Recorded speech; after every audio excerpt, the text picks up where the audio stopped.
Starting. Log entry. Week 8. This week I have started on researching the communication between machines, computers, and humans.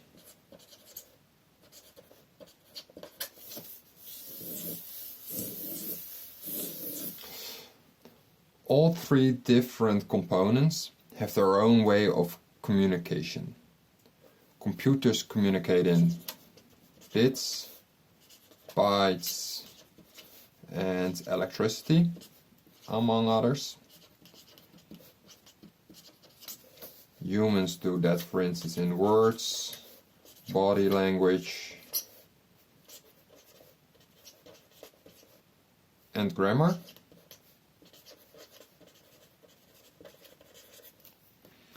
And machines do it via sensors, levers, and buttons. In the heart of this all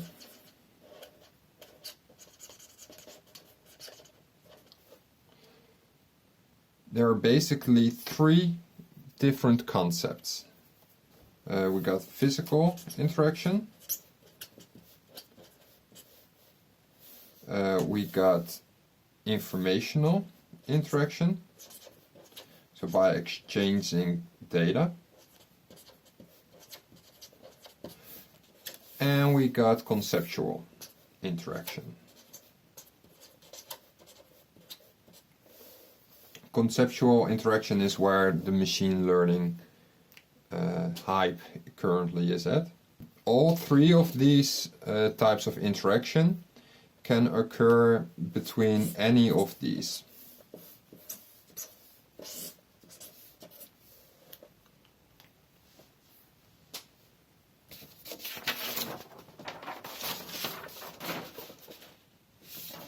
As an example, I'm going to write a few of them out.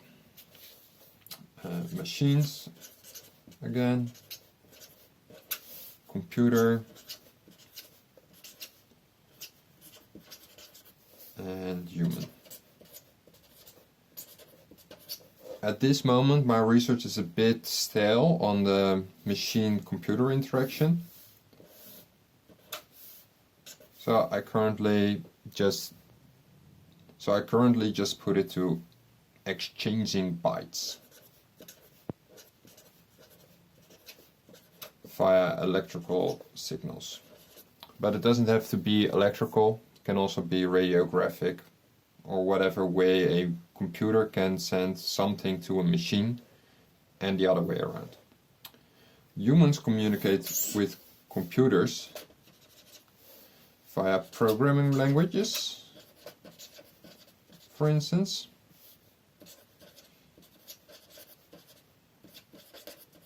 And computers, for instance, communicate to humans via file extensions. So by explicitly mentioning the file name, a human knows what to expect from a computer. If a file is named cat.jpg, it will expect a different result than cat.txt. And then we have humans interacting with machines via physical action, pressing buttons, for instance, pulling levers, and machines on their end can communicate with humans by actually having a lever in the first place. Having a lever up means that it can be pulled down. That's something a machine can choose to do. Well, the machine itself cannot choose it to do, obviously, but if it would have been a joystick, the human would expect different actions to perform.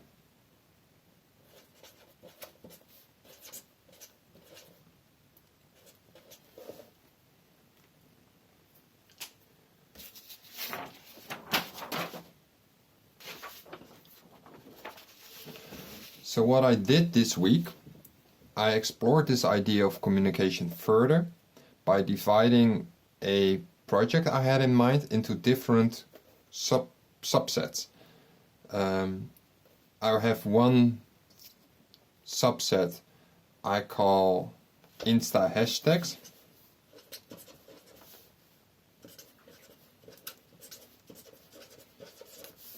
This is a computer script which scrapes hashtags from Instagram. Well, basically it scrapes all the images connected to a single hashtag from Instagram. Then I have another tool which converts all the images to grayscale images and returns the mean color value of gray, the mean gray. So if an image only exists of white pixels, the mean is 1. If it's only black, it will be 0. Then I have written a script which generates a JPEG from the SVGs I already can generate. Create JPEG. And these JPEGs can then be extracted via the read pixels function.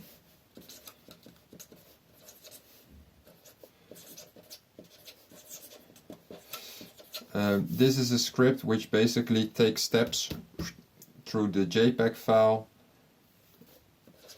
and it returns me an array, a two-dimensional array with all the values of the image. So if I would draw this image, it will be empty, empty, empty, black, black, black, empty, empty, black, black, empty, black, black. This is a visualization of this array, which is what's being done in the next step. It's the create image function. And create image function, what it does is basically it does this, but instead of using these squares, these black drawn squares I made, it uses the images which is being drawn from the hashtag, Instagram hashtag function. Log entry, week 8, ending